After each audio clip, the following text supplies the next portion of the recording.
নমস্কার। আজকে আমরা শুনব শ্রী শ্রী সারদা মায়ের অমৃত কথা। মা সারদা এত বছর পরেও সবার এত আপন কেন? লিখেছেন পবিত্র কুমার ঘোষ। মা ছিলেন পাড়াগাঁয়ের মেয়ে, ঘরের কাজে হাত লাগান, খেতে কিষানের জন্য ভাতের থালা বয়ে নিয়ে যান, মায়ের সঙ্গে ঢেকিতে ধান ভানেন, কচি কচি ভাইদের দেখাশোনা করে। সাজগোজ নেই, লেখাপড়া নেই, ঘরে টাকা পয়সাও নেই।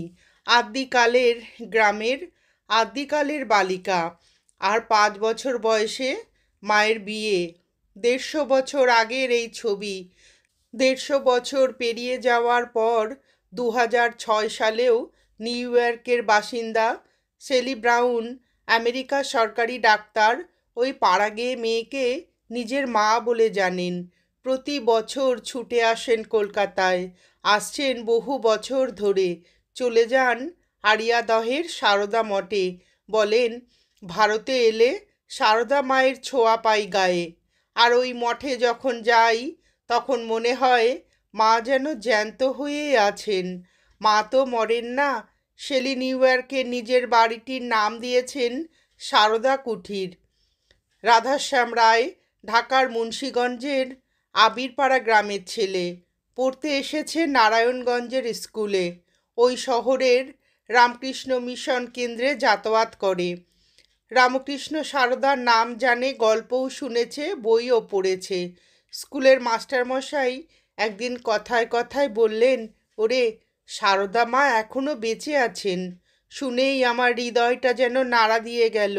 লিখেছেন রাধেশ্যাম। স্কুলের সেই কিশোর ছাত্রটির মন চলে গিয়েছিল অদেখা মায়ের চরণে। তাকে দেখবার জন্য মন উথাল পাথাল। রামকৃষ্ণ মিশনের সন্ন্যাসীকে বলতেই তিনি আগুন জ্বালিয়ে দিলেন। বললেন, এই বেলা যা, মায়ের কাছে যাবি তো, এই বেলা যা। কিন্তু যাবে কি করে? নারায়ণগঞ্জ থেকে সুদূর জয়রামবাটি, পথ চেনে না, যাওয়ার টাকা কোথায় পাবে? বাড়িতেও বলা যাবে না, কেননা এত দূর পথে বালককে কেউ একা যেতে দেবে না।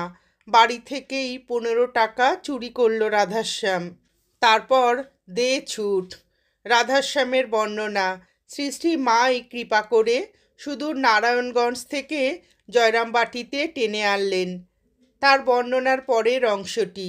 শ্রী শ্রী মায়ের বাড়ি প্রথম ঢুকেই মাকে দেখলাম ঘরের বারান্দায়। মেঝেতে পা দুখানি লম্বা করে ছড়িয়ে বসে আছেন, যে রূপে ছবিতে আমরা দেখি। সেই সময় মায়ের পায়ে খুব বাতের যন্ত্রণা ছিল। শ্রী শ্রী মাকে আমরা প্রণাম করার পর আমাদের মনের ইচ্ছাটি প্রকাশ করলাম। শ্রী শ্রী মা সহাস্যে সম্মতি জানিয়ে সেদিন রাতে জয়রামবাটি থাকার অনুমতি দিলেন। যে আকাঙ্ক্ষা নিয়ে জয়রামবাটিতে ব্যাকুল প্রাণে ছুটে গিয়েছিলাম, শ্রী শ্রী মা তা অচিরেই পূর্ণ করলেন। অর্থাৎ করুণা করে আমাকে দীক্ষাদানে মানব জীবন ধন্য করলেন। সেই মহাপুণ্য লগ্নের কথা স্মরণ হলে আজও আনন্দে আত্মহারা হয়ে যাই। দীক্ষার পর আমি শ্রী শ্রী মায়ের নিকট সন্ন্যাস নিতে চেয়েছিলাম, কিন্তু মা রাজি হননি। যিনি জগৎ জননী, তিনি সকলের ভবিষ্যৎ জানেন। তাই শ্রী শ্রী মা বললেন, তোমার জগতে অনেক কাজ আছে, সংসারে ফিরে গিয়ে কাজ করো। তারপর মাকে বললাম, মা, আমি বাড়িতে কাউকে না জানিয়ে এসেছি, ঠাকুরের নাম করব কি করে? শ্রী শ্রী মা বললেন, তবে নিলে কেন? এই কথা বলে করুণাময়ী মা আমার মুখের দিকে তাকিয়ে রইলেন। তারপর বললেন, যাও, তোমায় কিছু করতে হবে না, শুধু দুবেলা দুটো প্রণাম করো, তবেই হবে। শ্রী শ্রী মায়ের আশীর্বাদ নিয়ে ভরা মনে আমি নিজের দেশ নারায়ণগঞ্জে ফিরে এলাম। তা কি হয় শুধু দুবেলা দুটি প্রণাম? রাধাশ্যাম দীর্ঘজীবী হয়েছিলেন। আমৃত্যু তিনি সারদা মাকে স্মরণ করে গিয়েছেন। মৃত্যুর আগে যখন তিনি সংজ্ঞাহারা, বাহ্য জ্ঞান লোপ পেয়েছে, সেই সময় হাত ঘুরিয়ে আরতি করছেন, জোর হাত করে প্রণাম করছেন। অন্তর্জ্ঞানে আলোকিত হয়ে শ্রী শ্রী মায়ের শ্রীমুখ দর্শন করতে করতে তার নির্ভয় ও পরম আশ্রয়স্থল মাতৃ করেই চলে গেলেন। প্রত্যক্ষদর্শীর বিবরণ ছিল এটা। রাধাশ্যাম রায়কে সবাই চেনেন। তিনি বিখ্যাত পিয়ারলেস কোম্পানির প্রতিষ্ঠাতা। তার কোম্পানি বিশাল বিস্তার লাভ করেছে। রাধাশ্যাম নিজে লিখে গিয়েছেন, একসময় শ্রী শ্রী মায়ের কৃপায় কর্ম এবং কর্মের সাফল্যের জোয়ারে যেন আমাকে ভাসিয়ে নিয়ে যাচ্ছিল। একজন কৃতী গৃহী ব্যক্তির পাশাপাশি একজন দিন তরুণের সাক্ষ্য এরকম। মায়ের অপার স্নেহ যত্ন যে পাইয়াছে সেই জানে। জ্ঞান যখন জয়রামবাটি থাকিত তখন তাহার একবার খুব পাচরা হইয়াছিল, নিজ হাতে খাইতে পারিত না।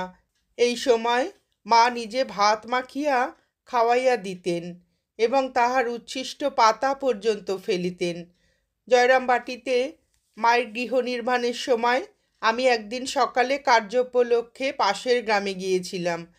জরুরি কাজ থাকায় মধ্যাহ্নে খাইবার সময় আসিয়া পৌঁছতে পারি নাই। তখন শীতকাল। সূর্যাস্তের ঘণ্টাখানেক পূর্বে ফিরিয়া আসিয়া শুনিলাম মা তখনও খান নাই, আমার জন্য অপেক্ষা করিতেছেন।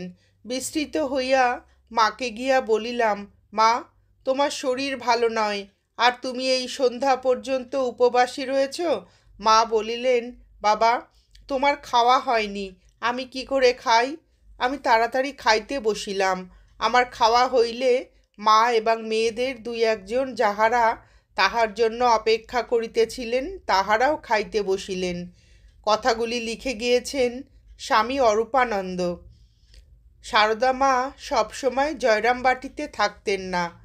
তাকে কলকাতায় নিয়ে আসার জন্য এখানকার বহুজন ব্যস্ত হয়ে উঠত। তার মধ্যে সন্ন্যাসীরাও ছিলেন। যখন কলকাতায় থাকতেন তখন দলে দলে লোক আসে, পুরুষ মহিলা ছেলে মেয়ে, নানা বয়সের নানা অবস্থার। এখানে তিনি জগৎ জননী রূপে পূজিতা। তাকে দেখবার জন্য পাগল হয়ে উঠত তারা। এত ভক্তি, এত শ্রদ্ধা। মা কিন্তু জয়রামবাটিতে সেই কুঁড়ে ঘরে যেমন স্বস্তি পেতেন, তৃপ্তি পেতেন, কলকাতায় কিন্তু তেমনটি নয়।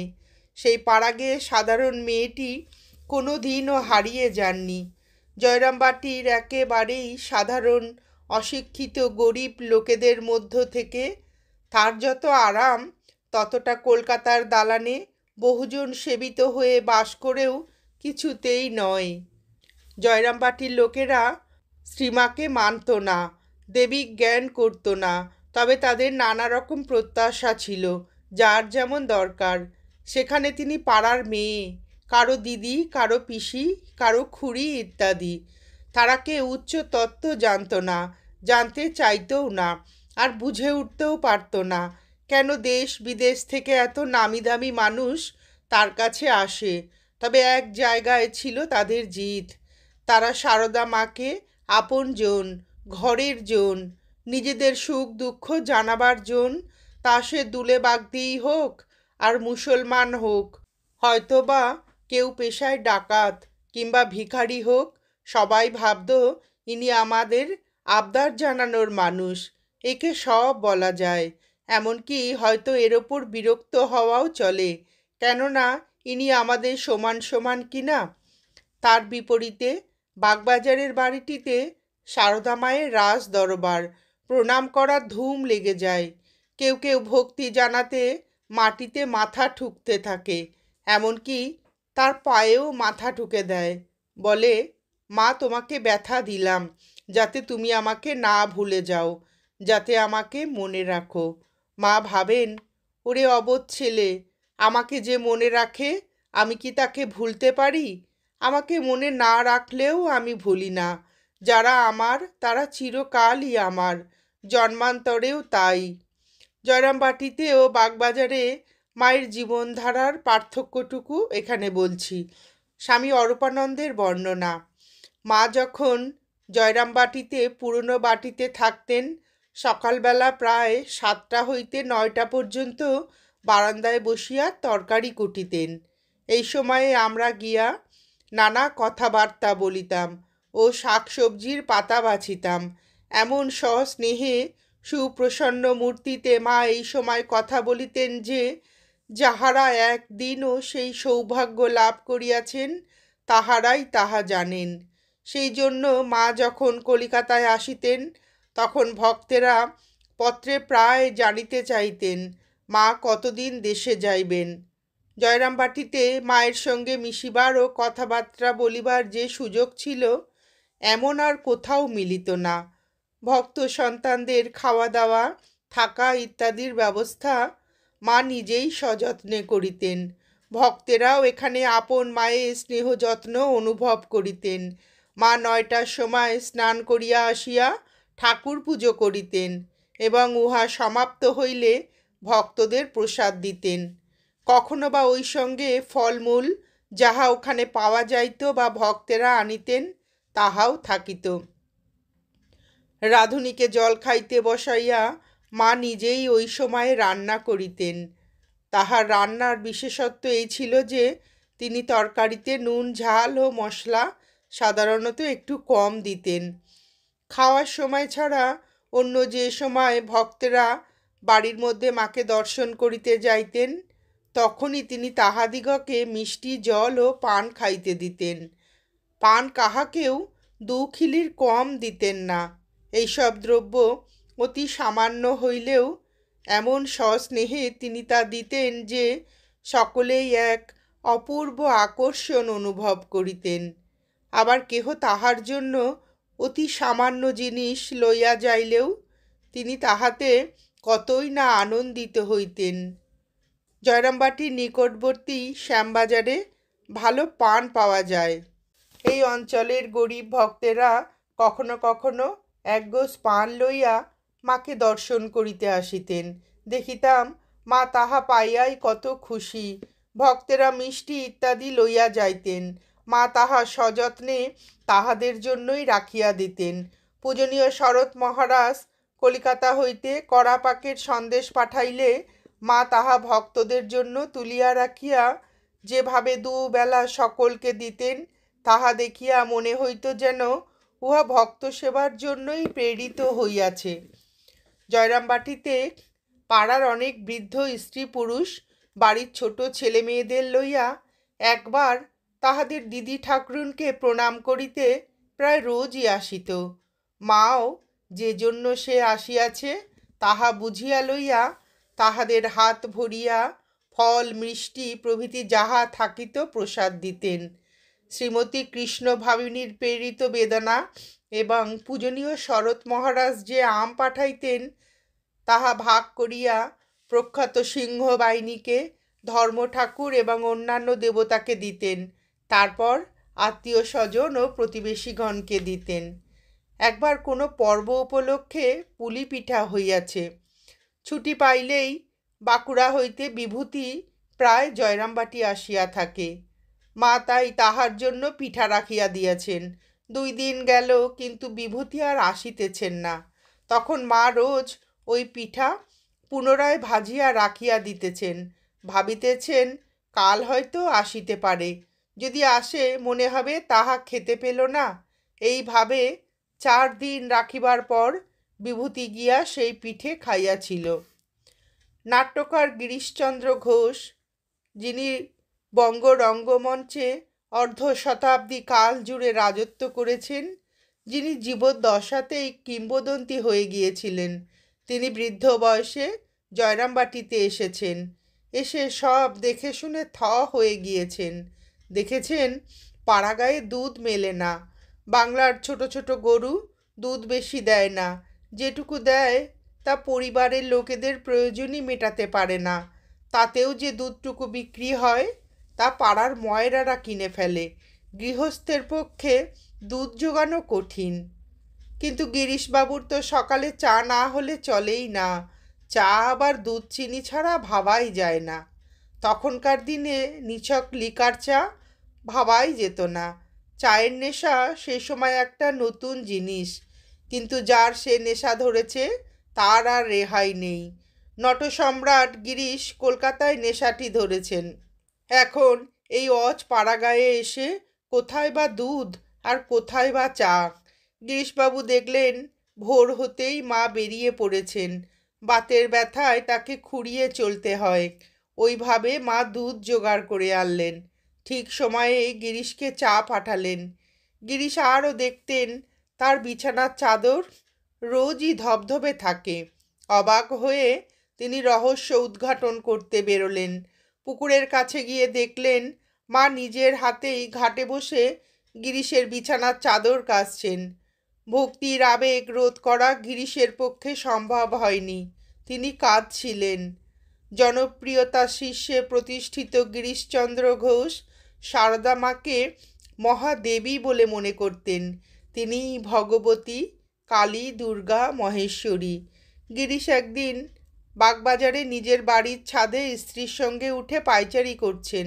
হঠাৎ স্ত্রী বললেন, দেখো দেখো, বলরাম বোসের বাড়ির ছাদে মা। গিরিশচন্দ্র ঘোষ সঙ্গে সঙ্গে পিছন ফিরে দাঁড়ালেন। বললেন, না না, আমার পাপ নেত্র, এমনভাবে লুকিয়ে মাকে দেখব না। তখনই ছুটে গেলেন নিচে। গিরিশ দক্ষিণেশ্বরে যেতেন। শ্যামপুকুরে শ্রীরামকৃষ্ণদেব যে বাড়িতে চিকিৎসার কারণে কিছুদিন বাস করেছিলেন সেই বাড়িতেও যেতেন। কাশীপুর উদ্যান বাড়িতে শেষ অবস্থায় ঠাকুর শ্রীরামকৃষ্ণদেবকে রাখা হলে সেখানেও যেতেন, ঘন ঘন যেতেন। ওইসব কয়টি জায়গাতেই শ্রীমা ছিলেন ঠাকুরের নিরবচ্ছিন্ন সেবার জন্য। তবু গিরিশ তাকে কোনো দিনও দেখেননি, দেখার চেষ্টাও করেননি। ঠাকুর শ্রীরামকৃষ্ণদেবের কাছে যারা যেত তারাও সারদা মাকে দেখতে চায়নি। তিনি বাস করতেন লোকদৃষ্টির আড়ালে। দক্ষিণেশ্বরে তিনি কত বছর কাটিয়েছেন, কিন্তু কাক পক্ষীও তাকে দেখেননি, আকাশে সূর্যও না। জয়রামবাটিতে যিনি খোলামেলা, কলকাতায় তিনি ঘোমটায় ঢাকা। এমনকি মা সারদা নহবত থেকে ভাত মাছ রেঁধে দুপুরবেলা ঠাকুরকে খাওয়াতে আসতেন। কেউ উপস্থিত থাকলে তিনি অপেক্ষা করতেন, লোক সরিয়ে দেওয়া হতো। সারদা মা অতি যত্ন করে ঠাকুরকে খাওয়াতেন, কিন্তু সেই মুখ ঘোমটায় ঢাকা। শ্রীরামকৃষ্ণদেবও মুখ দেখতে পেতেন না। গিরিশও দেখেননি, শোনেননি মা সারদা সম্পর্কে বিশেষ কিছু। ঠাকুর শ্রীরামকৃষ্ণদেবের ভক্তরাও সারদা মাকে মা বলে জানেননি। সবাই ভাবত উনি গুরুপত্নী। অদেখা সেই গুরুপত্নীকে বাইরের পথে দাঁড়িয়েই কেউ হুকুম চালাতো, আজ ছোলার ডাল আর মোটা রুটি খাবো। ঠিক সময়েই মোটা মোটা রুটি আর গরম ছোলার ডাল পৌঁছে যেত। ভক্ত সেবা, যারা ঠাকুরের কাছে যায় আসে তারা কি যে সে, তারা যে নারায়ণ। আর আমার ছেলে সবাই, ছেলেদের কিন্তু মা সম্পর্কে সামান্য কৌতূহলও ছিল না। কিন্তু গিরিশ ঘোষ রুখে দাঁড়িয়েছিলেন। একদিন তিনি ঠাকুরের ভক্ত কালীপদ ঘোষের বাড়ি গিয়েছিলেন। বন্ধু মানুষ দেখলেন বৈঠকখানায় ঠাকুর শ্রীরামকৃষ্ণদেবের ছবি আছে, অন্যান্য দেবদেবীরও ছবি আছে, কিন্তু শ্রী শ্রী মায়ের ছবি নেই। গিরিশ কারণ জিজ্ঞাসা করলেন। কালীপদবাবু হাত জোর করে শ্রীরামকৃষ্ণদেবকে প্রণাম করে বললেন, ইনিই আমাদের মা, ইনিই আমার বাবা। খাঁটি ভক্তির কথা, আমার গুরু, আমার ইষ্টই আমার সব। কিন্তু অবুঝ গিরিশ বললেন, ওরে, মা যে জগদম্বা। শ্রীরামকৃষ্ণদেব বলে গিয়েছিলেন, গিরিশের বিশ্বাস 5 শিকে 5 আনা। কিন্তু কলকাতায় রটনা ছিল গিরিশ ঘোষ মাতাল। গিরিশ ঘোষ অভিনেত্রীর বাড়িতে রাত কাটায়, বেহুশ হয়ে থাকে। রটনা মিথ্যা ছিল না। গিরিশ ঘোষ ঠাকুর শ্রীরামকৃষ্ণদেবকে বলেছিলেন, হেন পাপ নেই যা করিনি। ঠাকুর বলেছিলেন, তোর ভয় নেই, তুই শুধু আমাকে স্মরণ করিস। গিরিশের অকৃত্রিম জবাব, তা কি করে হবে, কখন কোথায় কি অবস্থায় থাকি, স্মরণ টরণ হবে না। ঠাকুর বললেন, বেশ, রাতে ঘুমোবার আগে একবার আমার নাম করিস, তাতেই তোর হয়ে যাবে। তাতেও গিরিশের কড়া জবাব, রাত কোথায় কাটাই, হুঁশ থাকে না বেহুশ থাকি তারই ঠিক নেই, তোমাকে তাই কোনো কথা দিতে পারবো না। ঠাকুর বললেন, মাত্র একবার নাম করবি, তাও পারবি নে? গিরিশ ঘোষ বললেন, না বাবু, কথা দিয়ে রাখতে পারবো না, সে হবে না। ঠাকুর হাসতে হাসতে বললেন, বেশ, তুই আমাকে বকলমা দে, গিরিশ নির্দ্বিধায় বকলমা দিলেন। তারপর চিরদিনের জন্য শান্ত হয়ে গেলেন। সারদা মা একসময় বলেছিলেন, বকলমা দেওয়া মানে ঈশ্বরকে সব ভার দেওয়া। সেই গিরিশ ঘোষ, তিনি প্রথম যেদিন শ্রী শ্রী মায়ের মুখ দেখেছিলেন, সেদিন তার বাকরোধ হয়ে গিয়েছিল। 1890 সালে আশ্বিন কার্তিক মাসে মা সারদা বরানগরে সৌরীন্দ্রনাথ ঠাকুরের বাড়িতে বাস করেছিলেন। তখনও মা অবগুণ্ঠনবতী হয়ে থাকতেন। ঠাকুর শ্রীরামকৃষ্ণদেবের ভক্তেরাও তার দেখা পেতেন না। নিচে দাঁড়িয়ে গুরুপত্নীকে প্রণাম করে তারা চলে যেতেন। গিরিশ ঘোষও ওইভাবেই প্রণাম করে চলে আসবেন বলে স্থির ছিল। কিন্তু গিরিশের সঙ্গে ছিল তার 3 বছরের শিশুপুত্র। গিরিশ ঘোষের স্ত্রী তখন মারা গিয়েছেন। পুত্রটিকে সারদা মা আগে দেখেছেন, আদরও করেছেন, কেননা সে তার মায়ের সঙ্গে শ্রী শ্রী মায়ের কাছে যেত। সেই শিশুটি গিরিশের কাপড় ধরে টানতে টানতে ওপরে সারদা মায়ের কাছে যাওয়ার জন্য বায়না ধরল। সেই একরকম টানতে টানতেই বাবাকে ওপরে নিয়ে চলল। গিরিশ ঘোষ কিছুতেই যাবেন না। বললেন, ওরে, আমি মাকে দেখতে যাব কি? আমি যে মহা পাপী। কিন্তু ছেলে ছাড়ে না। বাধ্য হয়ে গিরিশ ছেলে কোলে নিয়ে কাঁপতে কাঁপতে, চোখের জলে বুক ভাসাতে ভাসাতে ওপরে গেলেন। গিয়েই মায়ের চরণতলে সাষ্টাঙ্গ হলেন। বললেন, মা, এই ছেলে হতেই তোমার শ্রীচরণ দর্শন হলো। ছেলেটি অবশ্য বাঁচেনি, 3 বছর বয়সেই মারা গিয়েছিল। এই ছেলের শোক সামলাতেই গিরিশ ঘোষ জয়রামবাটি গিয়ে কয়েক মাস কাটিয়েছিলেন। সারদা মায়ের বাড়িতেই আছেন। তাকে কষ্ট দেবেন না বলে নিজের ঠাকুর চাকর নিয়ে গিয়েছেন।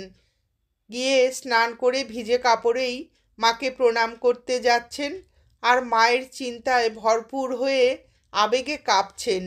মায়ের পায়ে মাথা রেখে যেমন উঠেছেন, অমনি মায়ের মুখ দেখলেন।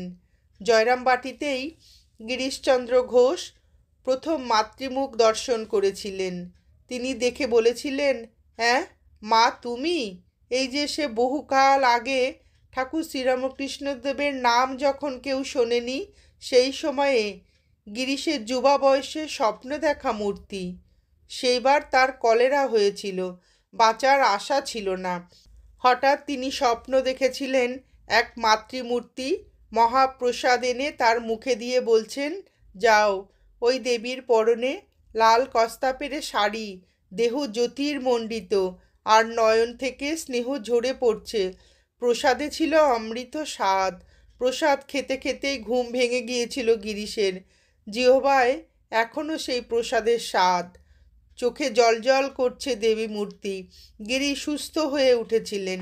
সেই দেবী? কথা বলার সাহস পাননি, তাই ঘরের বাইরে এসে একজনকে দিয়ে গিরিশ ঘোষ জিজ্ঞাসা করে পাঠালেন, শ্রীমা কি আগে কখনো তাকে দর্শন দিয়েছেন? মা বলে পাঠালেন, হ্যাঁ, স্বপ্নে। জয়রামবাটি থাকতে থাকতে সম্পর্কটি সহজ হয়ে এলো। এখন দেখা হয়, কথাও হয়। গিরিশ একদিন জিজ্ঞাসা করলেন, তুমি কীরকম মা? শ্রীমা সারদা সঙ্গে সঙ্গে উত্তর দিলেন, আমি সত্যিকারের মা, গুরুপত্নী নয়, পাতানো মা নয়, কথার কথা মা নয়, সত্য জননী। মা সারদা সত্যই কে? সারদার সহোদরা ভাই কালীকুমার মুখার্জি। একদিন তার সঙ্গেই তর্ক বাদিয়ে বসেছিলেন গিরিশ ঘোষ। তর্কের বিষয় হলো মা সারদা দেবী কিনা। গিরিশ ঘোষ বললেন, উনি জগদম্বা, স্বয়ং জগদ্ধাত্রী, মহাকালী। কালীকুমার বলেন, তোমরা তো দিদিকে ওইসব বলো। কই, আমরা তো একই মায়ের পেটে জন্মেছি, আমরা তো কিছু বুঝি না। গিরিশ ঘোষ রুখে উঠে বললেন, তোমরা বুঝবে কি করে? তুমি এক সাধারণ পাড়াগেয়ে ব্রাহ্মণের ছেলে। যজন যাজন, পঠন পাঠন, এইসব ব্রাহ্মণের কাজ ছেড়ে চাষবাস নিয়ে জীবন কাটাচ্ছ। তোমাকে যদি কেউ চাষের বলদ দেবে বলে, তো তুমি তার পেছনে পেছনে 6 মাস ঘুরতে থাকো।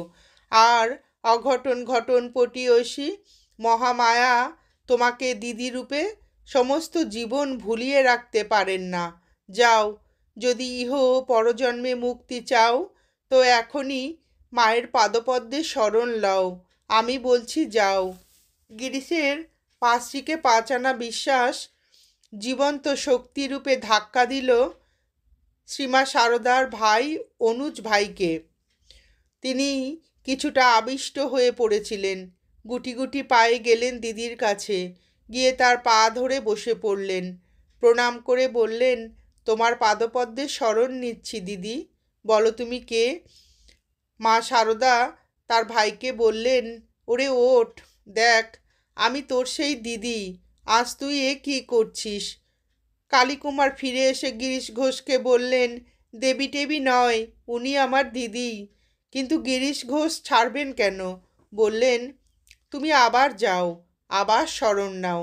কালীকুমার আর গেলেন না। গিরিশ ঘোষ শ্রী মায়ের কাছে আবেদন জানিয়েছিলেন, অনেক কিছু করেছি মা, আর নয়, এবার তুমি আমাকে সন্ন্যাস দাও মা। এক কথায় এই প্রার্থনা মা খারিজ করে দিয়েছিলেন। বললেন, না গিরিশবাবু, যা করছো তাই করে যাও, সন্ন্যাসী হতে হবে না। ঠাকুর শ্রীরামকৃষ্ণদেবের কাছেও গিরিশ ঘোষ থিয়েটার ছেড়ে শুধু ঈশ্বর চিন্তায় মন দেওয়ার ইচ্ছা জানিয়েছিলেন। ঠাকুরও সেই প্রার্থনা নাকচ করে দিয়েছিলেন। বলেছিলেন, না, তুমি থিয়েটারেই থাকো, এতে লোক শিক্ষা হয়। ঠাকুর নিজে গিরিশের থিয়েটারে গিয়েছেন, ভাবাবৃষ্ট হয়েছেন, নট নটীদের আশীর্বাদ করেছেন। সারদা মাও এই একই কথা বলছেন। কিন্তু গিরিশ ঘোষ নাছোড়বান্দা, যুক্তির পর যুক্তি দিচ্ছেন। তিনি জোরের সঙ্গে কথা বলতে পারতেন, আবেগ ভরা যুক্তি দিয়ে বলতেন, নিজের জীবনযাপনের জন্য অনুতপ্তও ছিলেন, কিন্তু তার কোনো যুক্তিতেই মা ভুললেন না। নমস্কার, আজ এ পর্যন্তই। শ্রী শ্রী সারদা মায়ের এই বিভিন্ন উপদেশামৃতর মধুর অমৃত কথা শুনে আপনাদের ভিডিওটি কেমন লাগলো জানাবেন। শ্রী শ্রী ঠাকুর, শ্রীমা ও স্বামীজির অফুরন্ত আশীর্বাদ ও ভালোবাসা আমাদের সকলের মাথার ওপর অঝোর ধারায় বর্ষিত হোক, এই প্রার্থনা করে ভিডিওটি শেষ করছি।